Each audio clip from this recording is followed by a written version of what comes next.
Fala galera! Sejam muito bem-vindos ao canal da equipe Atena. Hoje vamos ensinar um pouco sobre baterias. Meu nome é Júlio, sou estudante de engenharia mecatrônica, líder da divisão de elétrica e energia da equipe e serei o orador de hoje. Se tem interesse pelo assunto, fica comigo após a vinheta.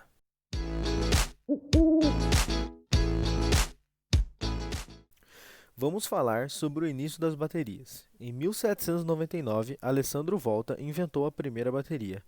Ela conseguia fornecer corrente contínua, porém não conseguia mantê-la durante muito tempo.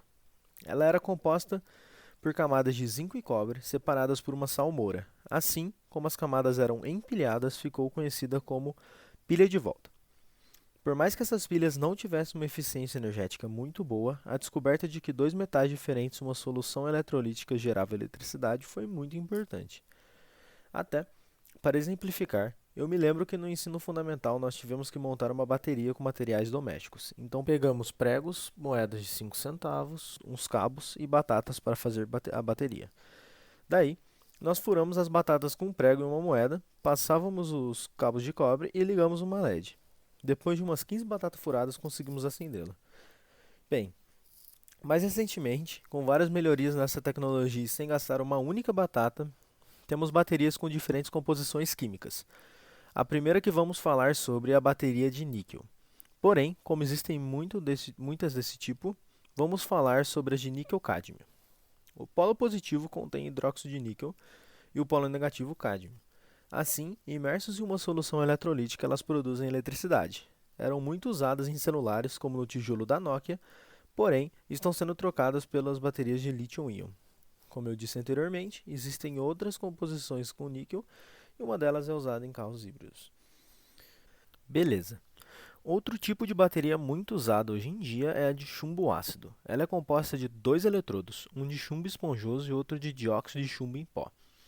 Elas são mergulhadas em uma solução de ácido sulfúrico formando uma célula. Essa composição consegue fornecer 2 volts. Assim, colocando várias dessas em série, conseguimos 12 volts, muito comum em carros.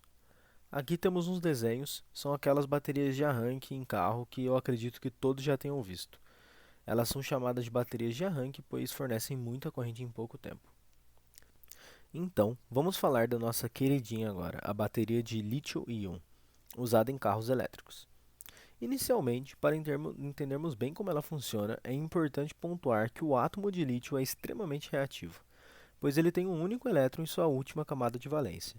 E podemos pensar que, como esse único elétron está longe do centro, não é necessário muita energia para conseguirmos tirá-lo dali. Além disso, quando o lítio faz parte de um óxido, ele é estável. Portanto, conseguimos usar essas duas características para fazermos uma bateria. Assim, quando o íon lítio está em um local onde consegue se tornar um óxido, essa reação libera eletricidade. E quando aplicamos eletricidade em um óxido com lítio, nós retiramos o lítio dali e, como ele é muito reativo, instantaneamente já se separa do elétron e se torna um íon lítio. Portanto, a composição de uma bateria de lítio-íon, que aliás foi comercializada pela primeira vez em 1991, é a seguinte. Temos o metal óxido, que é a fonte de lítio, o eletrólito, que não permite a passagem de elétrons somente de íon lítio, e o grafite, que é o armazém para o íon lítio. Dessa forma, quando conectado a uma fonte de corrente contínua, o elétron do lítio no metal óxido é atraído para o polo positivo da fonte até a camada de grafite. Além disso, o íon de lítio vai ser atraído para o grafite, já que está carregado negativamente pelos elétrons, passando pela camada de eletrólito. Assim, quando todos os íons e elétrons estiverem no grafite, a bateria está totalmente carregada. Porém, como já dissemos anteriormente, essa composição do lítio não é estável, e assim, quando conectamos a bateria em uma carga, o lítio quer retornar ao seu estado mais estável, no metal óxido, e passa pelo eletrólito para chegar ao óxido. Porém, essa camada não permite a passagem de elétrons, e o elétron precisa passar pela carga para conseguir chegar ao metal óxido. Assim, temos corrente na carga e estamos descarregando a bateria. Portanto, como somos uma equipe de carros elétricos e essa bateria é a mais usada, precisamos compreender sobre as questões de segurança ao usá-la. Primeiramente, o lítio é um metal alcalino e metais alcalinos são muito reativos, como dito anteriormente, e têm uma inflamabilidade elevada. Portanto, se a camada de eletrólito se danificar por conta da alta temperatura, há um elevado risco de explosão ou incêndio.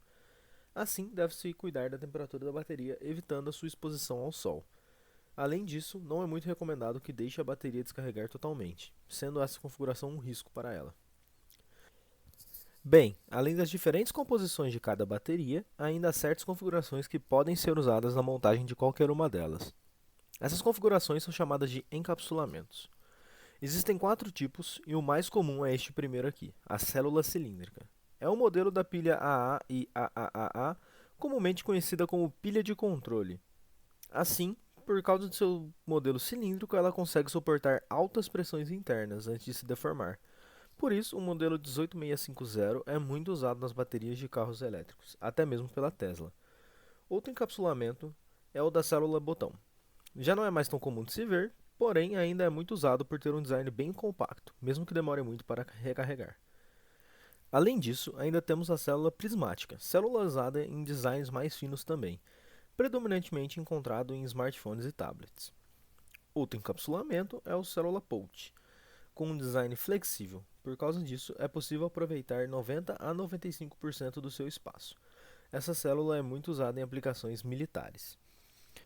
Assim, para montar um pack de bateria de lítio-íon, é importante saber qual a tensão nominal que você precisa. E sabendo esse valor, você pode calcular quantas pilhas em série deverão ser colocadas em seu pack. Lembrando que, se você colocar duas pilhas de 4 volts em série, você terá 8 volts. Além disso, para ampliar a capacidade de sua bateria, é possível organizar um conjunto de packs, ligando-os em paralelo. Lembrando que, se colocar dois packs de 1000 mAh em paralelo, você terá 2000 mAh. Porém, é sempre bom lembrar que as pilhas devem ser iguais. Agora, quanto à carga da bateria, basta colocar uma fonte de tensão contínua nos dois polos, resultando na inversão das reações químicas, recuperando o estágio das baterias carregadas. Aqui embaixo temos uma simplificação do que é uma bateria. Quando queremos carregar, estamos transformando energia elétrica em energia química. Para descarregar a bateria, o processo inverso ocorre. Estamos transformando energia química armazenada em energia elétrica. Bem, por hoje é isso. Gostou de aprender um pouco sobre baterias? Quer aprender mais sobre componentes eletrônicos, carros elétricos e engenharia? Inscreva-se no canal para acompanhar nossos próximos vídeos. Um grande abraço e até logo!